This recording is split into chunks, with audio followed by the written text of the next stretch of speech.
ഇതെന്തോന്ന് സ്വലാത്ത? സാർ ഞാന് ഒന്ന് സഹകരിക്കാവോ? പിന്നെന്താ? സാർ നമ്മുടെ കമ്പനിയുടെ കുറച്ച് പുതിയ പ്രൊഡക്ട്സ് പരിചയപ്പെടുത്താൻ വന്നതാണ്. എടുത്തിക്കോളൂ. ഈ തറവാട്ടി സ്ത്രീ സാന്നിധ്യോ? ഇങ്ങനെ വെയിലത്ത് നടക്കുന്നതൊക്കെ ബുദ്ധിമുട്ടല്ലേ? പിന്നെ സാറ് ചെലവിന് തരുമോ? വേണമെങ്കിൽ തരാം. അച്ഛാ മോരെ പെണ്ണെ വിളിച്ചിറക്കിയോണ്ട് വന്നിരിക്കുന്നു. ഒന്നാമത്തവനെ രണ്ടാമത്തവന് ദേ രണ്ടും കേട്ടവൻ ഇവിടെ ഞാൻ നിൽക്കുമ്പോഴാ.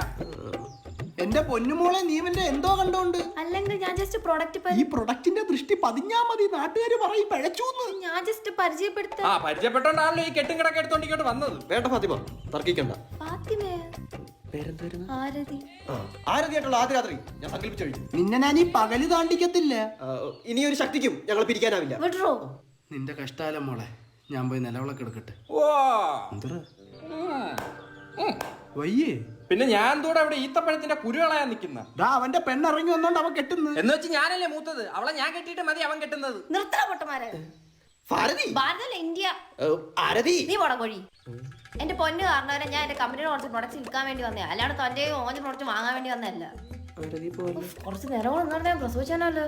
ഒന്ന് കൂടെ നിന്നായിരുന്നു ഇപ്പൊ കല്യാണം നടന്നു പോയത്. ചേട്ടാ ഈ അച്ഛൻ എന്താ ഇങ്ങനെ?